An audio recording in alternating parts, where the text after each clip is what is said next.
আজকের এই ভিডিওটি ঠিক তাদের জন্য যেসব ভদ্রমহিলা বা আপুরা ভাবছেন যে পৃথিবীতে সবচেয়ে খারাপ লোকটি হচ্ছে হাজব্যান্ড। কেন রে ভাই, হাজব্যান্ডের সঙ্গে এত শত্রুতা কেন আপনাদের? এই হাজব্যান্ড নামের লোকটি আছে বলেই আপনি এখনো ভালো আছেন। হাজব্যান্ড যখন থাকবে না তখন বুঝবেন। কারণ হচ্ছে একটা বিধবা মহিলা কিংবা হচ্ছে একটা ডিভোর্সি লোকের কাছে আপনি গিয়ে একটু জিজ্ঞেস করুন যে হাজব্যান্ড আসলে কতটুকু দরকার।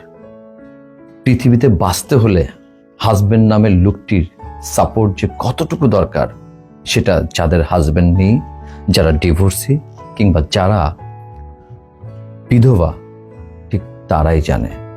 সুতরাং দাঁত থাকতে দাঁতের মর্যাদা দিন। আর হ্যাঁ, আপনারা যারা ভাবছেন যে হাজব্যান্ড নামের এই খারাপ লোকটির সঙ্গে আর থাকা সম্ভব না, কিংবা হাজব্যান্ড হচ্ছে পৃথিবীর সবচেয়ে খারাপ লোক, সবচেয়ে দুষ্ট লোকটি হচ্ছে হাজব্যান্ড, তার সঙ্গে সংসার করা যায় না, ভুল করছেন। দেখুন, হাজব্যান্ড আছে বলেই আজকে আপনি সম্মানিত। হাজব্যান্ড আছে বলেই শ্বশুরবাড়ির লোকের কাছে আপনার একটা ভালো ডিমান্ড আছে, আপনার একটা দাম আছে, আপনার সম্মান আছে, আপনি সমাজে সমাদৃত। আর হাজব্যান্ড না থাকলে আপনি বুঝতে পারবেন।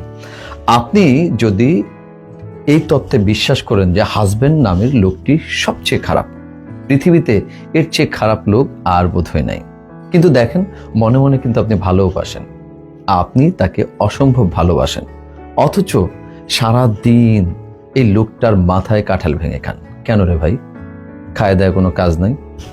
আচ্ছা, যে ভদ্র মহিলা বা আপনার ভদ্র আপুরা ডিভোর্সি হয়ে গেছে কিংবা হাজব্যান্ড নেই, তাদের সঙ্গে একটু আলাপ করে দেখেন না, তারা কেমন আছে, তাদের কতটা যন্ত্রণা সহ্য করতে হয়, কতটা অগোছালো জীবন তাদের। যে ভদ্রমহিলা হাজব্যান্ডের সঙ্গে সারা দিন রাত ঝগড়া করত, সেও বোঝে হাজব্যান্ড যখন হারায়, যখন হাজব্যান্ডকে হারিয়ে ফেলে কিংবা হাজব্যান্ড মারা যায়, তখন বুঝতে পারে যে হাজব্যান্ড আসলে জীবনে কতটা দরকার।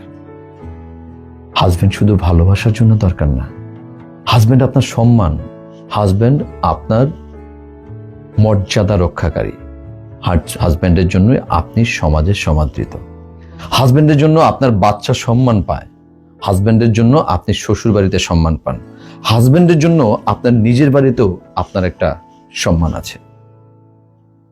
সেই সম্মানটাকে নষ্ট করবেন না, হাজব্যান্ডকে সম্মান দিতে শিখুন।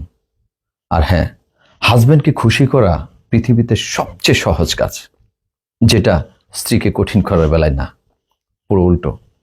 হাজব্যান্ডকে আপনি একটু কেয়ার করেন না, একটু রেসপেক্ট করেন, হাজব্যান্ডের সঙ্গে একটু তর্কাতর্কি কমিয়ে দিন, দেখেন আপনার লাইফটা পৃথিবীর সবচেয়ে সুন্দর এবং গোছানো লাইফ হবে, আপনার সংসারটা হবে সোনার টুকরো। আর হ্যাঁ, ওই যে বললাম যে হাজব্যান্ডকে খুশি করা সবচেয়ে সহজ কাজ, আপনি দেখেন যে হাজব্যান্ডের কমফোর্ট জোনটা কোথায়, হাজব্যান্ড আসলে কি চায়, হাজব্যান্ড আসলে কি চায়।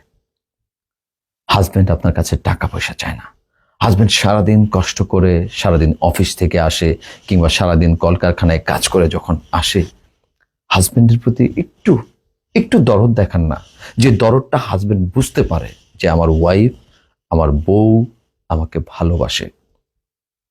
দেখবেন হাজব্যান্ডের সারাদিনের সমস্ত পরিশ্রম, সমস্ত কষ্ট তাদের কাছে নিমিষেই বিলীন হয়ে গেছে, নিমিষেই সকল কষ্ট রিমুভ হয়ে গেছে। এই অল্পতেই যদি হাজব্যান্ড এত সুখী হয়, তাহলে কেন করেন না আপনারা? সবসময় নিজের দোষ হাজব্যান্ডের ঘাড়ে কেন চাপান? কেন বলেন যে হাজব্যান্ড পৃথিবীর সবচেয়ে খারাপ লোক? কেন কেন রে ভাই? সুখে থাকতে ভূতে কিলায়?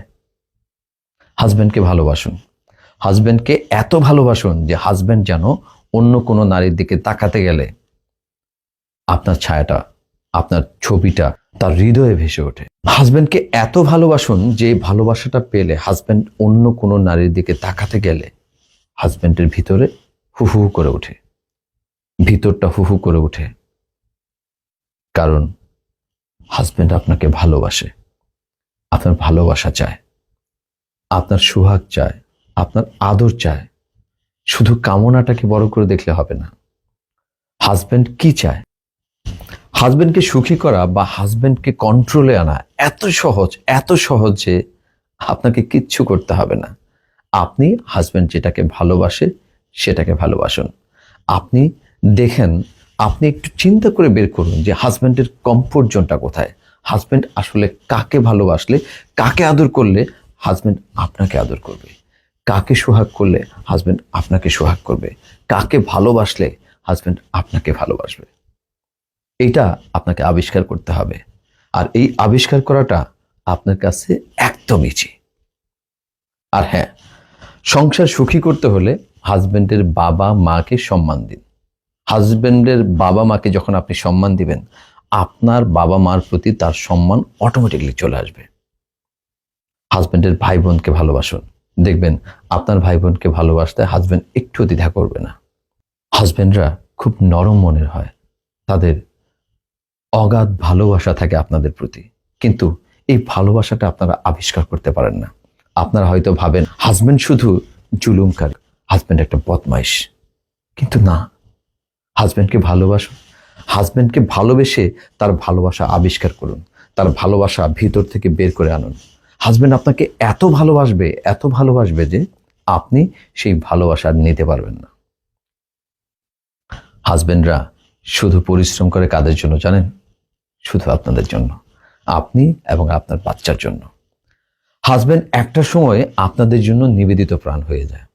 হাজবেন্ড তার সকল কষ্ট জলাঞ্জলি দিয়ে আপনাদের সুখী করতে চায়, আপনাদের সুখী দেখতে চায়, কিন্তু আপনারা সারা দিন প্যানপ্যানানি ঘ্যানঘ্যানানি করে হাজবেন্ডের মাথাটা নষ্ট করে দেন। হাজবেন্ডের বাবা মায়ের প্রতি আপনাদের শ্রদ্ধা যখন না দেখে হাজবেন্ডরা, তখন তারা খুব কষ্ট পায়। এটা কেন বোঝেন না? এটা আপনাকে আবিষ্কার করতে হবে।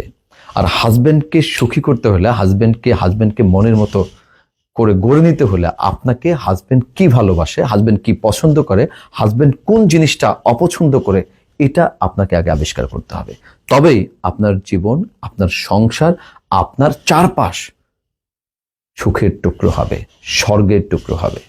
সুতরাং হাজবেন্ডকে ভালোবাসুন এবং হাজবেন্ড কি চায়, কোনটা ভালোবাসে এবং হাজবেন্ডকে কি করলে আপনি হাজবেন্ডের ভালোবাসা পাবেন সেই চেষ্টা করুন। হাজবেন্ড কি চায়, হাজবেন্ড কোন জিনিসটায় হাজবেন্ড কমফোর্ট ফিল করে, কোন জিনিসটায় হাজবেন্ড সুখী বোধ করে, সেই জিনিসটায় গুরুত্ব দিন আর সংসারকে সুখের টুকরো বানান। ধন্যবাদ।